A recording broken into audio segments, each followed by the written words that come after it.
And hello, welcome to the news at 9 a.m. UTC. It's currently 4 o'clock in the morning in Milwaukee. I'm John. And it's midnight in Moscow? No, that's probably not right. And I'm Vicky. I didn't look, so I have no idea what time it is in Moscow. It's 12 o'clock. And with that, let's get into some of the crypto headlines from around the world from the last couple of days. Yes, absolutely. And following strategy, let's say, Seismic Scientific unveils plans to accumulate 105,000 Bitcoin by 2027. So the Nasdaq listed healthcare technology company, Seismic Scientific, has outlined a bold multi-year plan to significantly expand its Bitcoin holdings. The company aims to hold 10,000 Bitcoin by the end of 2025 as an initial milestone and build on this to increase its holding to 42,000 Bitcoin by 2026 or the end of 2026. By the close of 2027, Semler intends to reach a total of 105,000 Bitcoin. Well, that is quite a lot indeed. It's, as mentioned, a lot of companies across the world are now starting to add a Bitcoin Mm, to their wallets. yeah. Now, let's talk about Bitcoin and crypto in general. We all know that over the weekend, the US entered the fray that's happening between Israel and Iran currently. And what happened was not good news on that side, as well as in the crypto space as well, because there was about 1 billion US dollars in liquidations amongst these tensions. So approximately 240,000 traders were liquidated in 24 hours as the crypto market reacted to US airstrikes on Iran, with total liquidations exceeding that $1 billion. The cryptocurrency market experienced a significant downturn following US airstrikes on Iranian nuclear facilities, leading to over that $1 billion in liquidations and a sharp drop in other major cryptocurrencies. Bitcoin fell just above $99,300, really trying to hold on to that 100,000 critical support area, while Ethereum dropped to its lowest level since May. Yes, and in other interesting news, and in fact, someone broke this in the lodge over the weekend, so well done to finding that. But one of two major outlets got hacked, basically. Cointelegraph was hit, and they were hit by front end, well, it was a front end exploit, which was a fake phishing airdrop pop up on the website. So the crypto media newslet Cointelegraph has confirmed its website was compromised by a front end exploit on Sunday, with hackers injecting a malicious pop up that falsely claimed to offer Cointelegraph ICO airdrops and CTG tokens. So the fake banner urged readers to connect their crypto wallets on the exchange, in the exchange for nearly 5,500 worth of tokens, citing a fair launch event and a bogus Cert IK audit to lend legitimacy to the scam. And that was only one of two that happened over the weekend. Absolutely. The other one was CoinMarketCap, funny enough, and has identified and removed a malicious wallet scam. So you all know CoinMarketCap. It's a price tracking website for cryptocurrencies, has reportedly removed a malicious pop-up notification on its website as well, prompting users to verify their cryptocurrency wallets, according to a post on its official X account. According to another of their posts, the malicious code has been removed, though the team insists the investigation into the incident is still ongoing. So, ladies and gents, as a reminder, even though whether it be Cointelegraph, CoinMarketCap, wherever it may be, you always do not click on pop-ups, do not connect your wallets unnecessarily, even if there's up to $5,500 worth of tokens up for grabs. Always make sure that you DYOR and do not enter any of that personal information. Vicky, over to Yes, you. that yeah, that's good advice actually. And I wonder if it was the same people doing both. It sounds very similar, doesn't it? But in other better news, Coinbase, which a lot of us know and love, unveils end-to-end stablecoin payment infrastructure. So the solution powered by Coinbase's Layer 2 network Base allows merchants to accept Circle stablecoin USDC without dealing with blockchain complexity.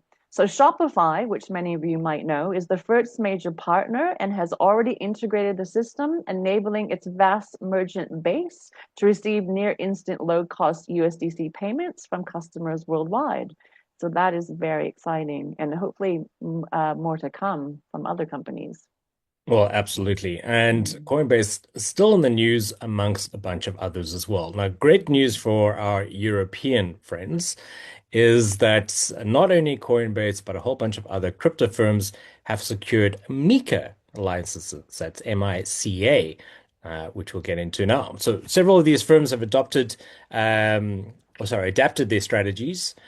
So we're looking at Coinbase, OKX, and a bunch of others to align with markets in crypto assets. That's the MiCA, and this is in Europe. So OKX, Crypto.com, Bybit have already obtained their licenses under this new framework within Europe, with Coinbase becoming the latest to gain this license from the Luxembourg Commission de surveillance du secteur financier, of which it then opens up the doors for all of these companies to 27 EU states, and for Coinbase and its users, 450 million of them. That's big news. So, and there's been some other articles as well, just a little tangent, how the European Union and Europe in general are actually adopting crypto in a way that almost exceeds the speed of the US, despite President Trump's very bullish outlook on crypto. Vicky, back to the States.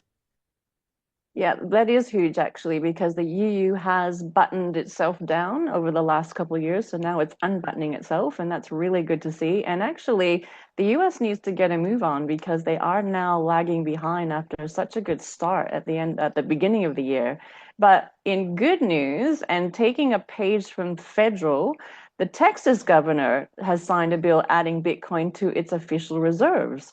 So, like the Fed, Texas has become the first US state to commit public funds to a standalone Bitcoin reserve, aiming to treat Bitcoin as a long term strategic asset. So, Texas becomes the third US state to approve Bitcoin reserve, joining Arizona and New Hampshire. Unlike those states, however, Texas is the first to commit public funds and establish a separate structure for Bitcoin holdings. So that's great news, and hopefully more states will follow Texas and those other two. Well, absolutely. Yeah. Besides New Hampshire and Arizona being first on board to adopt a strategic Bitcoin reserve, I think a lot more of the states, I think there was indications around between 40 out of the 50 states were looking for a SPR, which is great news for the US and again, global crypto adoption, not only stateside in the EU, but sticking with the US. So for those of you in Ohio, they have just passed a bill allowing up to $200 tax-free crypto payments, i.e., not going to be taxed on any crypto payments under $200. So they passed a bill to legally insulate various crypto activities such as mining and staking and exempt some transactions from capital gains tax.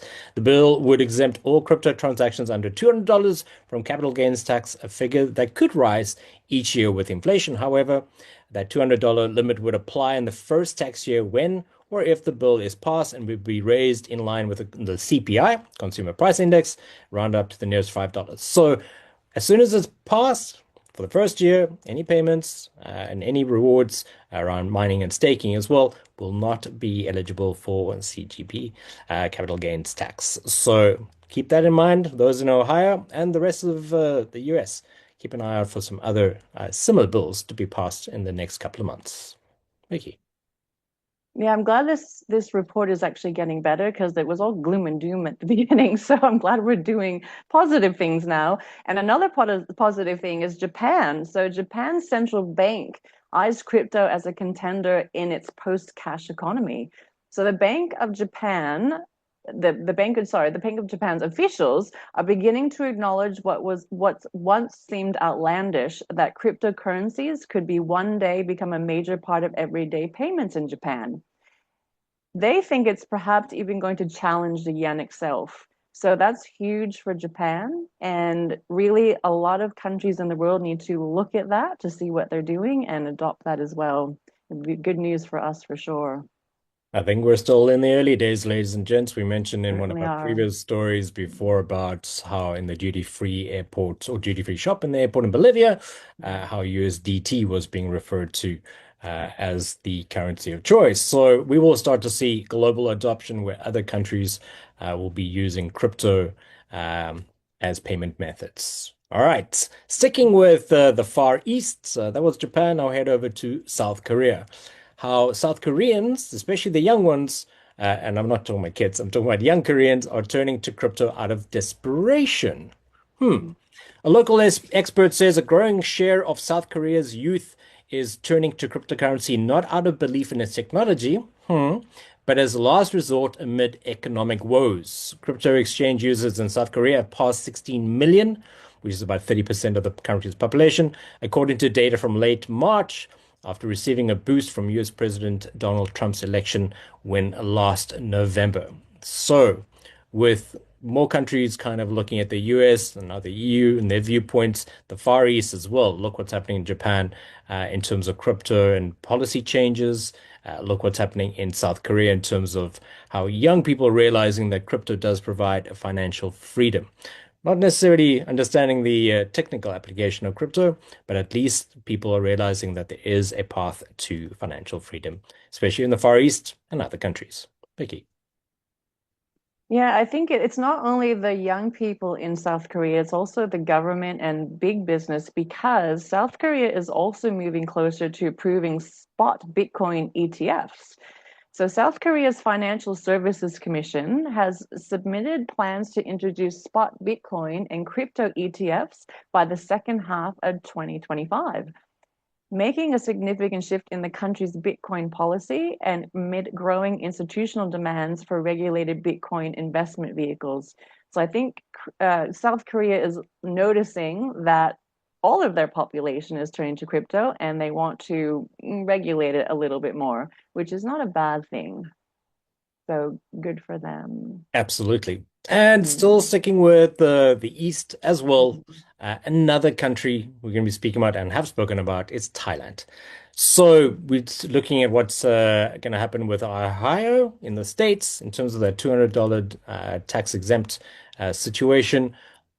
Thailand is approving a 5-year crypto tax exemption. All right.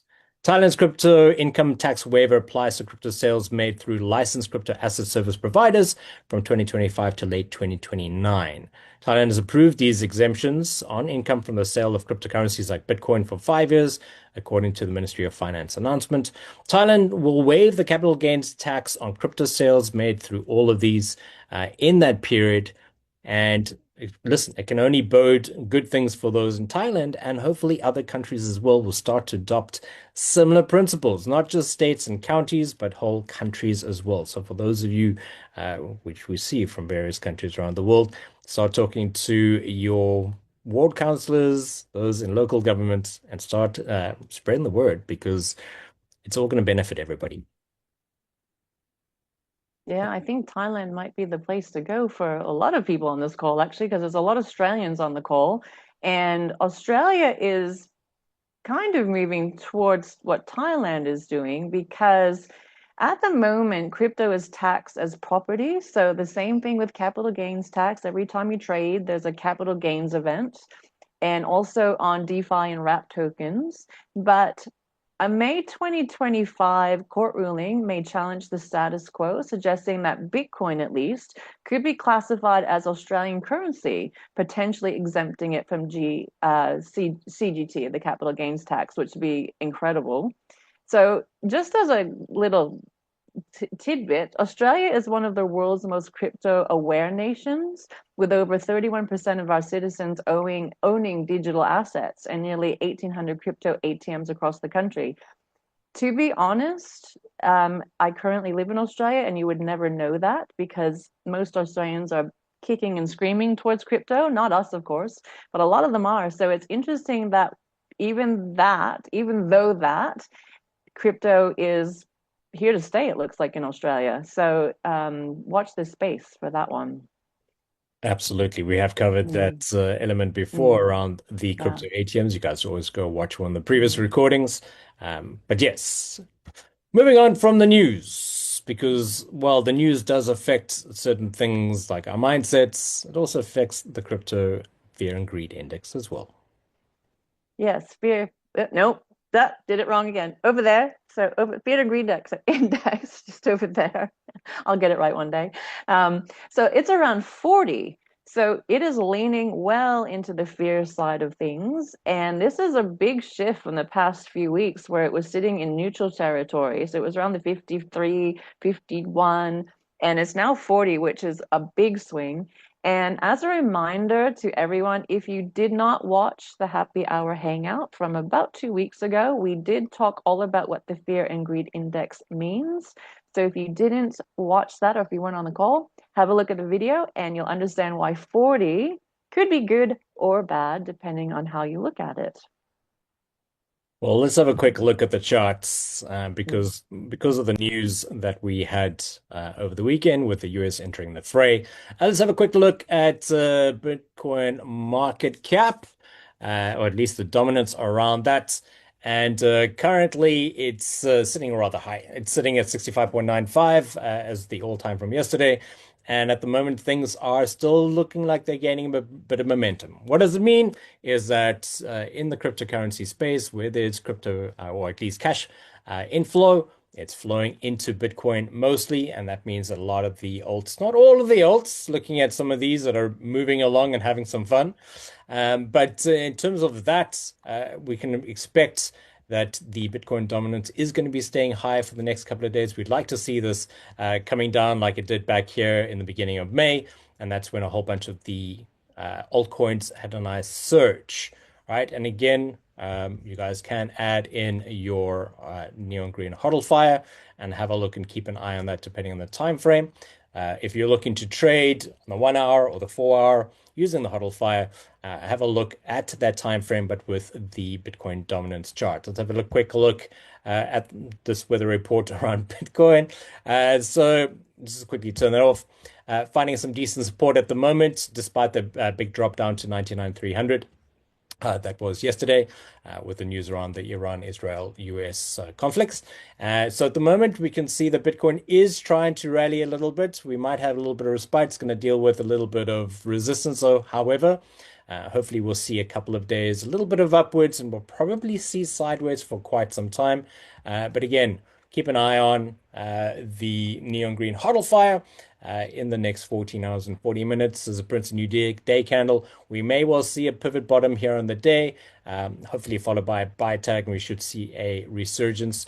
If we can look down at the lower time frames, you'll be able to see when it starts to break past some of those resistance points, especially the 200 on those time frames. All right, so that's a quick look. It's a little bit of a recovery period, I think, for the market after this weekend. Despite that, looking at a number of the altcoins, some of them are running, while Bitcoin kind of finds its feet and Bitcoin dominance kind of sticks up there. All right, speaking about Hold the Fire, Vicky, let us know what's happening this week. Yeah, that HODL fire is just really important to have, isn't it? To find those pivot bottoms. So speaking of that, so yeah, in the lodge, we have a few calls in the lodge. We always do. So the first one will be, and it has changed. So this Tuesday, 8 a.m. UTC, there will be a lodge call, which is Wendy's normal trading training call, which has changed from a different time. So if you're not sure, get into the Certified Academy and look at that calendar that's there, because obviously we always post it in the lodge as well, but we don't want you to miss that call. So it is a little bit of a different time, giving other people an opportunity to jump on live. And then Wednesday, the said HODL Fire call. So 12 p.m. UTC is our next HODL Fire call. So all of those of you that are HODL Firers, please jump on the call because let's just see if that bottom pivot comes in on Bitcoin in the next 2 days. And then Wednesday at 8 p.m. UTC is the first of two HODL dot calls. So if you are part of the Minute Money Masters, please jump on that.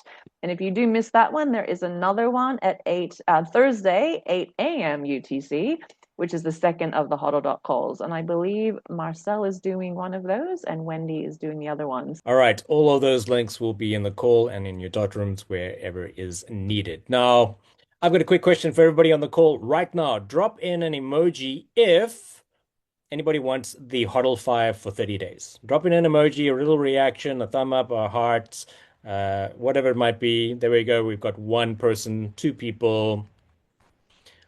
All right, you guys will want the HODL fire for free. Well, for three of you, that is an option. We're going to put out a post on HODLNOTS socials. So that's Twitter, Facebook, and Instagram. We're going to put out the post in the next half an hour. And if you'd like that, participate. For being on the call, you've learned and gained so much already. If you like the HODL fire, bring some friends. That's all we ask you. So check out those details. So for all of you, I see who you all are. Taking a screenshot. Thank you. Enter that contest. Fantastic. All right. Speak mind, fantastic. Vicky's going to build on the HODL rubrics from last week and then end this call with a motivational quote. So over to you. Yes. So now were you going to be doing it with us, not at us, like last time? So we're going to do hands because we type a lot and they get all cramped up. So what we're going to do is we're going to put our left hand in and take our left hand out, and then put our right hand in and put our right hand out and put our left hand in, and we're going to shake it all about, and then we're going to do the hokey pokey, and we're going to turn ourselves around. No, again, important. Please don't sit at that computer. Don't Your eyes are doing this, your hands are doing this, your shoulders are cramping up. Please get up. Lisa's on the call. She does it better than I do. But stretch your neck, stretch your back, get up, get away from the screens. It's a little bit of fun, but it's really important. So the other thing that's really important is our motivational quote for the week. And this week, because of all the turmoil in the world and Bitcoin going sideways down, look at the red behind me. Always be positive. So, for instance, if you fall down the stairs, say, "Gosh, didn't I get down those stairs quickly?"